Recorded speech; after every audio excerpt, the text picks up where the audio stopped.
Educação à distância, mudando realidades.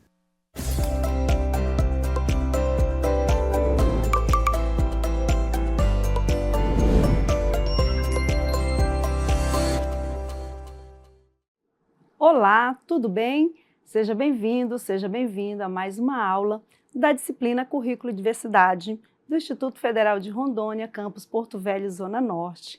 Eu sou a professora Thelma Fortes Medeiros e na nossa aula de hoje vamos estudar sobre o conceito de currículo. Primeiramente, eu vou fazer minha audiodescrição. Eu sou uma mulher parda, de cabelos na altura do ombro, na cor castanho escuro, tenho os olhos também castanho escuro, eu estou maquiada, eu estou usando brinco, um cordão, eu estou com uma blusa rosa, uma calça preta e usando uma sandália. Também estou usando um anel e um relógio. Eu estou no estúdio de gravação do campus Porto Velho, Zona Norte, que nós temos a fundo uma parede branca com pontos que se interligam e ao meu lado esquerdo eu tenho a frase EAD mudando realidades. O meu sinal na comunidade surda é Thelma. Hoje, em nossa aula, nós vamos estudar sobre o conceito de currículo. Então, as nossas primeiras aproximações com a conceitualização de currículo. Venha, seja bem-vindo, pegue seu papel, sua caneta e vamos anotando todas as informações que essa aula vai permitir a você. Também não esqueça de fazer as leituras, os estudos que a disciplina indica. Isso vai facilitar as conceitualizações quando a gente for trabalhando aqui nesta aula. Vamos lá? Bem, para entendermos sobre a questão do currículo, nós vamos trazer um conceito que o currículo ele é de ordem prática. Ou seja, a gente sempre vai buscar uma reflexão sobre a prática, porque ele é o ponto inicial para que a gente possa entender a conceitualização de currículo, principalmente quando a gente observa que ele deve ser considerado a cultura, o momento histórico em que será aplicado e a filosofia e as crenças que embasam a política curricular de um determinado momento em sua prática.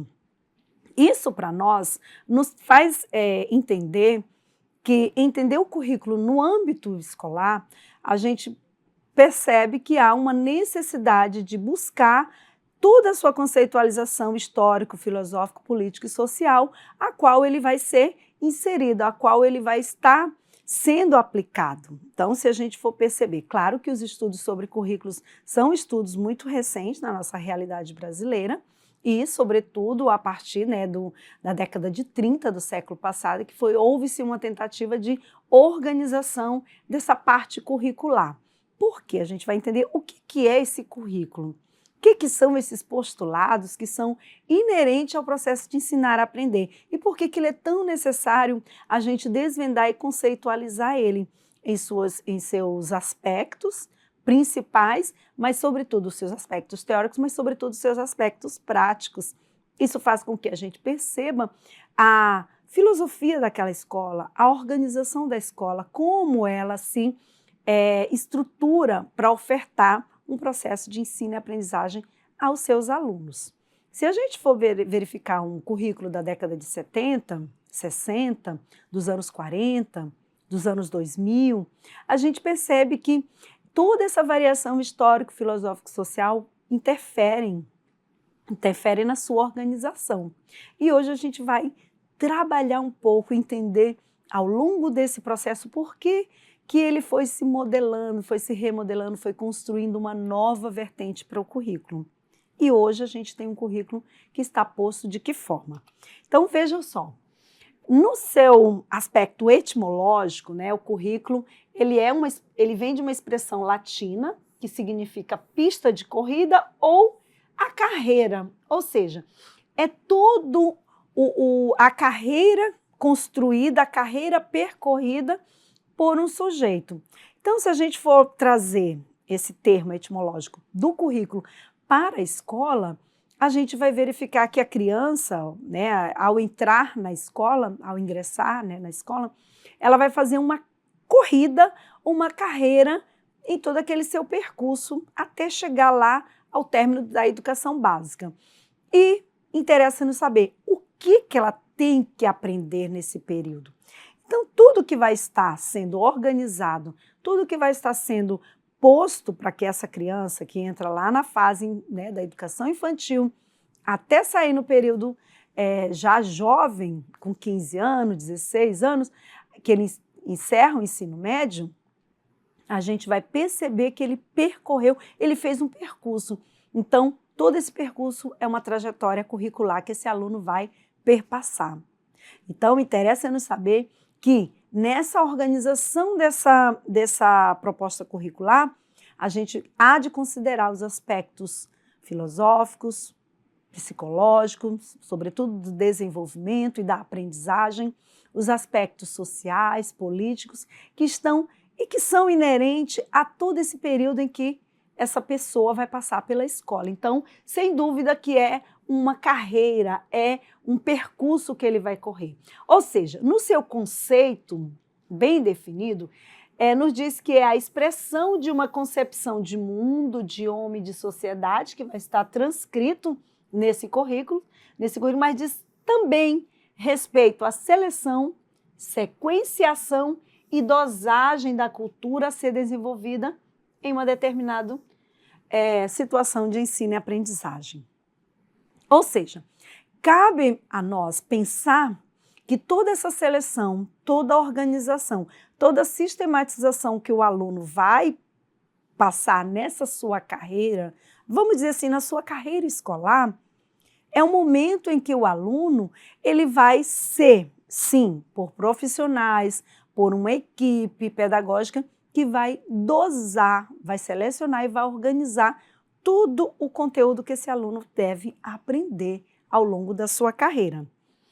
Vejamos, podemos dizer que toda essa dosagem ela diz respeito aos conhecimentos, às ideias, hábitos, valores, convicções, técnicas, recursos, artefatos, né, científico-tecnológicos, procedimentos, símbolos, que estão dispostos em conjuntos de matérias e disciplinas. Chegamos aqui. Essas matérias e disciplinas escolares, elas vão ser organizadas em programas, onde vai indicar atividades e experiência para a consolidação desse conhecimento e, por conseguinte, a avaliação. Perceberam que há uma organização, uma sequenciação do que esse aluno deve percorrer, do que ele deve aprender em toda a sua trajetória escolar? Uai, professora, mas e aí? Aonde é que vai entrar o termo currículo? E você fica se perguntando. Então, o currículo é o que abrange tudo isso. Ou seja, é como se fosse o grande pacote do ensino-aprendizagem, que ele vai estar sendo desmembrado, organizado, sistematizado, para que o aluno possa ir paulatinamente, dosadamente, né, vamos dizer assim, ele vai estar recebendo esse conteúdo e essa aprendizagem. Por quê? Na prática, o currículo tem a ver com o núcleo de significação do que o aluno é significativo para ele aprender, não apenas um conceito teórico, mas, sobretudo, uma ferramenta de regulação de práticas. O currículo é potencialmente inclusivo e ele reflete o que o estudante aprendeu, o que está aprendendo e o que se pretende que ele aprenda. Então, é nesse contexto que a gente entende esse currículo como um componente formador de realidade, mas também ele é criado a partir de elementos práticos. Ou seja, o currículo, essa frase que termina, é tudo que ocupa tempo escolar. Tudo que está no tempo escolar e tudo como está organizado, interessa o currículo. É o currículo. Aí alguém diz assim, mas estão pegando as crianças, os alunos, para uma palestra lá sobre o meio ambiente, sobre cuidados com a água. Tudo o que se trabalha ali na escola, no chão da escola, é currículo. Tudo é currículo porque contribui para a formação desse sujeito, contribui para que ele, em seu percurso, o que se trabalha dentro desse contexto do curricular vai contribuir para a formação do aluno. E aí, alguns autores dizem assim, que o currículo é um território de disputa, é um território de ideologias, é um território onde há ideologias que são impostas e são imperativos lá. E aí a gente diz o seguinte, que isso tem relação com a missão que a escola define, os seus valores que ela define quanto escola, para que ela pense e reflita o que deve estar nesse currículo. Mas isso não é decisão individual e nem unilateral, é uma decisão coletiva, participativa e democrática. Então, não há como se dizer que alguém escolheu que aquele currículo deve acontecer na escola, e sim que a escola, a comunidade, ela deve democraticamente construir o seu currículo. Para isso, tem um instrumentozinho dentro da escola que todo mundo conhece, quem estuda educação sabe, conhece ele, que é o projeto político-pedagógico de uma escola. Então, é lá que o currículo é sedimentado, e esse currículo ele deve sempre ser pegar no tapete, balançar, sacudir a poeira desse currículo, dizer o que tem, o que interessa para a comunidade, e o que não interessar, o que não é relevante, o que não é significativo, como a gente diz, é um núcleo de significação, o que não é significativo para aquele contexto, ele deve o quê? Ser varrido, né? Vamos tirar essa poeira daqui. Então, a escola vai construir. E aí, por isso que ele é tratado por alguns teóricos como um território de disputa, né? Como Tomás Tadeu, ele fala muito, né, na questão do currículo como um território de disputa. Mas ele é esse território de disputa por quê? Porque tem relação com ideologias. Porque ensinar é um ato político, e o ato político, ele sem dúvida, ele está implicitamente questões ideológicas, né? Então, para nós, a gente deve entender esse currículo que não há um saber menos ou mais intencional, há um saber e esse saber, ele provoca mudança. Agora, a gente sempre pergunta, esse saber é para domesticar ou é para emancipar? Então, essa é sempre a pergunta de fundo. Quando é que a gente está ensinando para emancipar o sujeito ou para domesticar? E aí a gente já vai falar dessas teorias que falam por que um domestica e por que o outro emancipa. Então vamos lá. Na verdade, a gente tem esse desenho aqui que a gente emprestou do Gimeno Sacristã, né? Então é um desenho muito prático que ele diz assim, que tudo o que em tese é ensinável e que é possível de aprender, compõe o currículo. Então, esse currículo ele é tido como uma seleção reguladora dos conteúdos que serão ensinados e aprendidos. A partir disso, ele tem um método específico, ou seja, qual é a atividade regulada ou reguladora que será reproduzível e transmissível. Ainda tem aqui a distribuição, que isso é fato, o ano, ou série, ou grau da escola, que é um fator regulador dos conteúdos durante o período que o aluno vai ser ensinado e vai aprender determinado conteúdo. Na prática, tanto o ano que o aluno está inserido, quanto o currículo, que é a seleção do que ele vai aprender, quanto o método que vai ser aplicado, que atividade será essa, constitui o quê? A prática didática do contexto escolar. Ou seja, o currículo ele é como se fosse o documento regulador, o documento organizador de toda a prática do professor. A prática do professor é esse currículo em ação. Nada mais do que ser esse currículo posto em ação.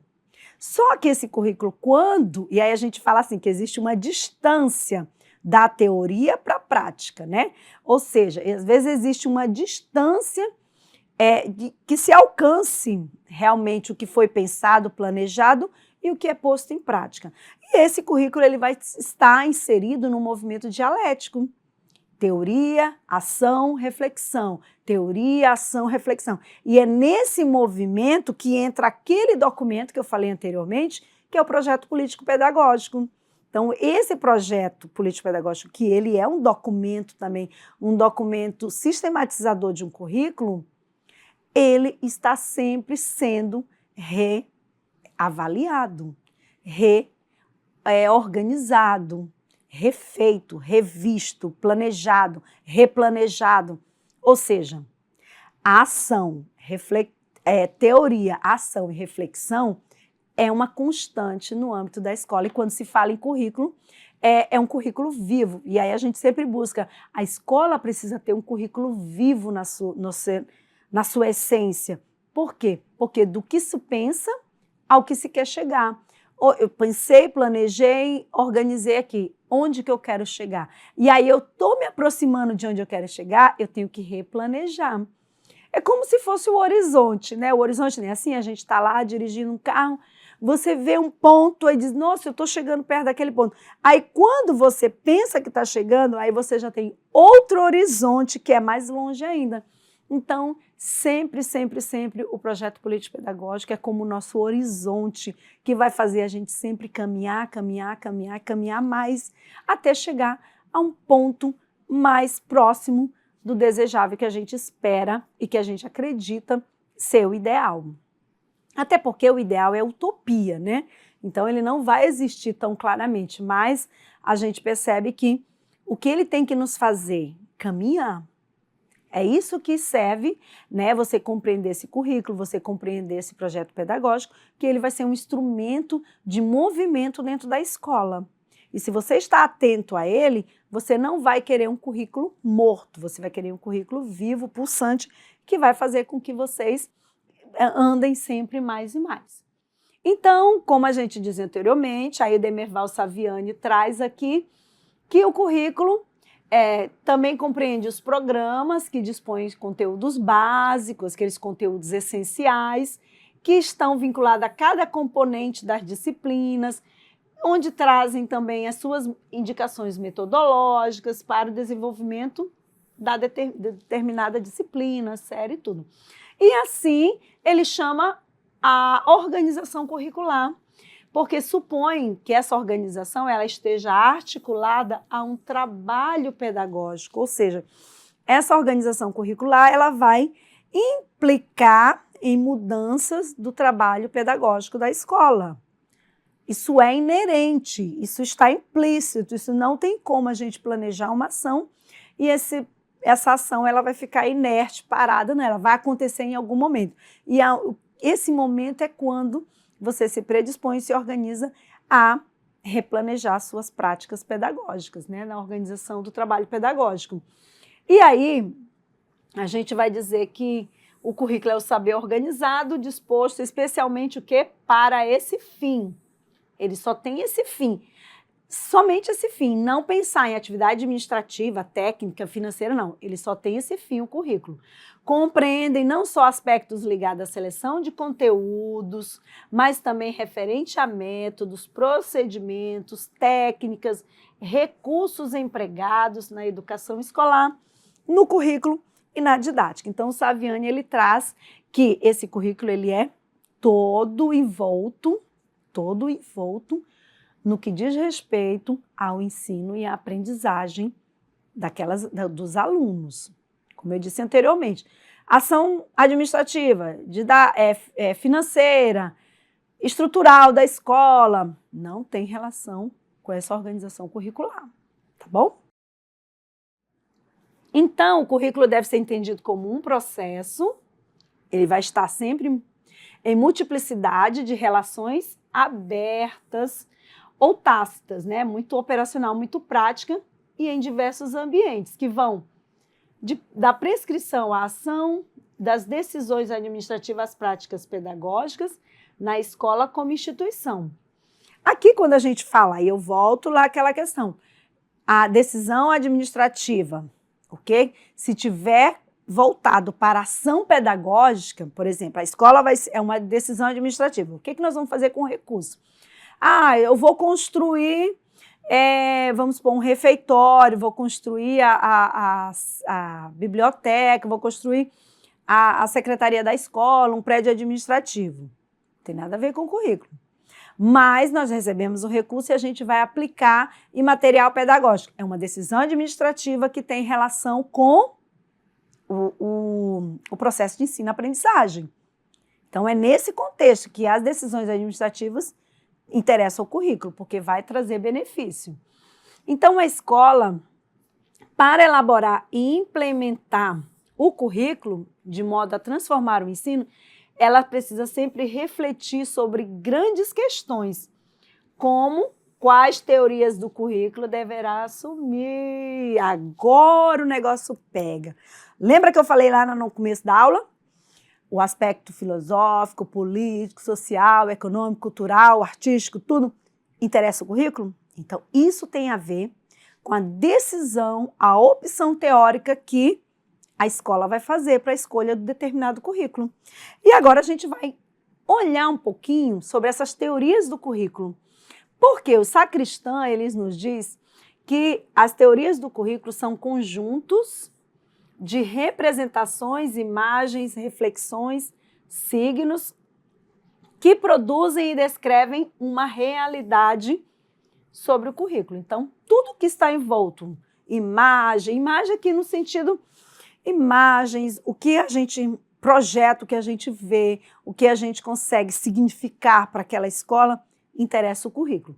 Então, onde começa, e a pergunta é, onde começa e como se desenvolve a história das teorias do currículo? Alguém aí tem alguma ideia sobre o que é essa teoria do currículo? Não, mas professora, você já disse que tem a ver com a seleção, organização, conteúdo e tudo. Tá, mas além disso, a gente tem algumas organizações teóricas que dizem como é que o currículo anda, como é que o currículo se desenvolve em algumas vertentes dentro da escola. Lembra que eu falei como que era o currículo da década de 40, de 50, de 60, dos anos 2000? Isso tem a ver também com a evolução das teorias do currículo. E agora a gente vai conhecer 3 teorias do currículo que sustentam a prática de muitas escolas, muitas práticas pedagógicas, que são as teorias que nós veremos a seguir. São elas as teorias tradicionais, as teorias críticas e as teorias pós-críticas de currículo. Vejamos cada uma delas. Nas teorias tradicionais do currículo, nós podemos dizer que alguns movimentos históricos trouxeram influência para esse currículo, como, por exemplo, a industrialização, os fluxos migratórios, o processo de massificação da escolarização, a racionalização da construção civil, do formato de urbanização das cidades e tudo mais, o desenvolvimento e testagem de conteúdos, que a partir da década de 60 foram muitos, a própria Revolução Industrial na Europa do século XVIII, a incorporação de tecnologia no processo produtivo, o êxodo rural, a urbanização das cidades, a concentração de renda versus o aumento da pobreza. Então, principalmente no período pós-guerra, do século passado, sobretudo Segunda Guerra Mundial, a gente observou que houve, assim, foram mudanças significativas de todos os aspectos, o momento em que a humanidade parou para pensar e refletir o que será agora da gente, o que nós vamos reconstruir. E aí a gente tem vários conceitos teóricos, várias reformulações de ensino, várias medidas que foram sendo tomadas e que são ainda tomadas para a superação desse período, um período de atrocidade humana. E não muito diferente, na educação também, ela sofreu influência sobre esse período. Quando a gente vai verificar, por exemplo, as reformulações que a escola anteriormente, a escola pré-guerra, vamos dizer, que antecedeu a guerra, a escola reprodutivista, a escola que trazia todos esses aspectos aqui que eram contemplados, que a gente elencou há pouco. Então, todos esses elementos, eles vieram no bojo dessa formação dessa escola. Então, a gente pode se dizer que essa escola tradicional, ela trouxe um currículo tradicional e que também trouxe práticas, métodos, organização de conteúdo, perspectiva do sujeito, qual o papel desse sujeito na sociedade. E ela tinha uma característica muito forte, que era esse currículo pautado aonde? No processo de transmissão de conteúdo, na verticalização do ensino, onde o professor ensina e o aluno só aprende, né? Não de forma horizontal, mas sim, sempre o ensino era de cima para baixo, realmente. A gente percebe que houve também uma organização desse ensino voltado, como Paulo Freire chamava, um ensino bancário. Então, esse currículo tradicional era um currículo que tinha o professor como autoridade máxima, né? E todos esses elementos históricos, sociais aqui que a gente elencou, eles foram elementos fortalecedores desse currículo.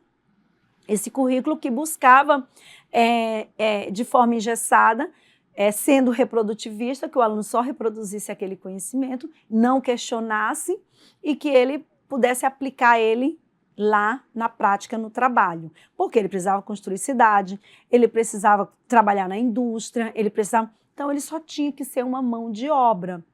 Tem até, né, os críticos dessa teoria, ele dizia assim, que era uma educação voltada para formar proletariados, formar mão de obra para o trabalho, para ajudar a reconstruir o mundo, né? Reconstruir tudo. Então, foi muito predominante essa prática desse currículo.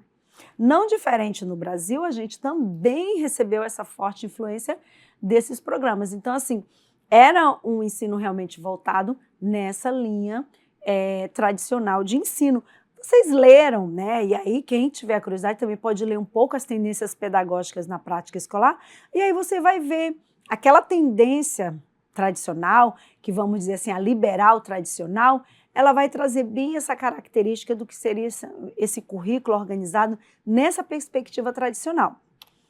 Vejamos agora as teorias críticas, então, num período já superado, no período posterior ao período pós-guerra, na década de 60, especificamente, começou-se as críticas realmente a esse modelo posto, a não valorização da ciência, né? Então eles eram contra o empirismo, aquele modo de descoberta sem uma concepção científica por trás, o pragmatismo, né, das teorias tradicionais, do jeito que a gente sempre aprendeu e ia fazendo, a crítica aos processos de convencimentos, adaptação e repressão, que eram muito forte, que é muito alicerçado na hegemonia dominante, né, na classe dominante do poder, crítica à razão iluminista e às teorias tradicionais, busca da ruptura desse status quo, desse modo de ser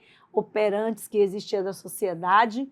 O materialismo histórico dialético era a forma de organização, né, social, ou seja, porque criticava essa propriedade privada, né, dos meios, sobretudo de produção, e Karl Marx e Gramsci fizeram bastante essa perspectiva crítica da educação. Eles trouxeram assim, bastante elementos de se pensar nesse processo de evolução, de se pensar o domínio intelectual sobre aquela técnica e não só reproduzir uma técnica prática, como, por exemplo, não só pensar o aluno para ele trabalhar numa fábrica, né, no sistema fabril, mas ele pensar que há uma intelectualidade empregada ali e não simplesmente um apertar botões que vai fazer com que esse proletariado sobreviva nesse mundo. E a crítica ao capital é o que está muito, muito recorrente aqui nessa teoria crítica. A crítica à escola como reprodutora da hegemonia, dessa classe hegemônica, dominante das desigualdades sociais, que é o Michael Apple, que trouxe essa discussão sobre essas classes hegemônicas, e aí começam a surgir aqui nesse bojo a pedagogia contra-hegemônica, ou seja, nós somos contra esse sistema posto, contra essa forma de dominação sobre as pessoas, e aí junto A partir da década de 60, assim, que começou realmente a efervescência dessa teoria crítica e trouxe bastante contribuição para diversos experimentos, modelos de educação, modelos de currículo que pudessem superar uma teoria tradicional, superar uma prática tradicional existente no campo da educação. E aí, as teorias críticas, elas ainda podem dizer que elas se traduzem, né, uma crítica muito forte ao currículo oculto. Eles começaram a dizer, olha, a gente tem coisa posta, mas o currículo oculto revela outra coisa, porque o currículo oculto ele traz as questões manifestadas nas relações sociais da escola. Ou seja, é o chamado currículo oculto. O currículo oculto é o quê? Está formalizado no papel, mas na minha atitude não está claro. Eu não estou seguindo o que está em via de regra, aquele documento formal. Ou seja, está no campo das relações, das inter-relações que ocorrem, que permeiam dentro da escola. E que muitas vezes o currículo oculto fala mais do que o próprio currículo formal. Por que para os pesquisadores, eu vou fazer um adendo aqui, um parágrafo, para os pesquisadores, o que eles mostram? Que é preciso observar o que acontece dentro da escola. Por quê? Só olhar o papel não diz muita coisa. As relações como vão acontecendo é o que faz com que a gente entenda aquela escola na sua essência, né? Então, essas relações sociais na escola, elas são responsáveis pela socialização necessária para uma boa adaptação às exigências do trabalho capitalista. Então, o currículo oculto ele foi muito bem batido aí nessa teoria crítica, porque era necessário. Então, agora vamos à teoria pós-críticas. O carro-chefe da teoria pós-crítica é o multiculturalismo, um movimento ambíguo de adaptações e resistência ao contexto de mudanças de paradigmas. Ou seja, aqueles padrões considerados rígidos da modernidade, eles começam a se romper com a lógica positivista, tecnocrática e racionalista. Ou seja, é o fim das metanarrativas, né? E a tentativa de dar voz aos subalternos excluídos e de um sistema totalizante e padronizador. Então, nessa vamos dizer assim, nessa grande conquista de um currículo pós-crítico, é a gente pensar em todas as minorias, em todas as pessoas que estão presentes no dia a dia da escola, que são inúmeras e são muitas. Então, vamos lá, só recapitulando aqui que as teorias tradicionais ela era voltada para o ensino, aprendizagem, avaliação, metodologia, didática, organização, planejamento, eficiência e objetivo. Nessa sequência, tudo muito sequenciado. Já teorias críticas, ela trouxe a questão da ideologia, a reprodução cultural e social, que foi muito questionada, o poder de classe social, o capitalismo, as relações sociais de produção, bastantemente questionada, a conscientização, a emancipação, a libertação, o currículo oculto e resistência. Já na teoria pós-crítica, buscou a identidade, a alteridade, a diferença, subjetividade, significação e discurso, saber e poder, representação cultural, gênero, raça, etnia, sexualidade e multiculturalismo. Então, em cada etapa, em cada momento que a gente pôde observar, né, nessas grandes teorias do currículo, é importante a gente perceber que para o dado momento, para o contingente social a qual ele estava inserido, ou que está inserido, a gente precisa compreender que tipo, a pergunta central é que tipo de sujeito a gente quer formar, que tipo de ensino a gente quer ofertar na minha instituição, na nossa instituição, nesse contexto aqui, nessa comunidade. E isso é que vai fazer com que você faça uma escolha, ou um currículo tradicional, ou um currículo crítico, ou um currículo pós-crítico. Mas todos eles trazem as suas especificidades, as suas características que são necessárias para a gente entender o tipo de sujeito que a gente pretende formar. E aí a gente percebe que o currículo ele deve ser pensado para além de um plano proposto, ou seja, Um currículo ele tem esse esquema de pensar todas essas etapas, desde a nossa organização curricular, como ele é interpretado pelos professores e como os materiais são organizados, como que o currículo é realizado em práticas, com sujeitos práticos, os efeitos reais e os efeitos comprováveis e comprovados. Então, aqui o Gimeno Sacristã ele mostra que o currículo ele tem toda essa característica prática, né, um processo prático, ele não é estático, ele não é inflexível, mas ele está em constante movimento. Para finalizar, a gente vai dizer que o currículo com função social, como ponte entre a sociedade e a escola, o currículo como projeto ou um plano educativo, o currículo é como uma expressão formal, material desse projeto educativo que a escola se propõe a desenvolver e deve ter nele conteúdos, orientações, sequências e forma de abordá-lo, porque o currículo está no campo prático e ele deve contemplar todas as experiências obtidas que esses alunos terão no contexto da escola. Então, o currículo ele é essencial a gente compreender, ele é importante a definição desses termos, a nossa escolha, a nossa opção por qual tipo de currículo a gente vai implementar na nossa escola. E assim a gente conclui mais uma aula da disciplina Currículo e Diversidade. Espero que você faça um bom proveito, anote suas dúvidas, até a próxima aula.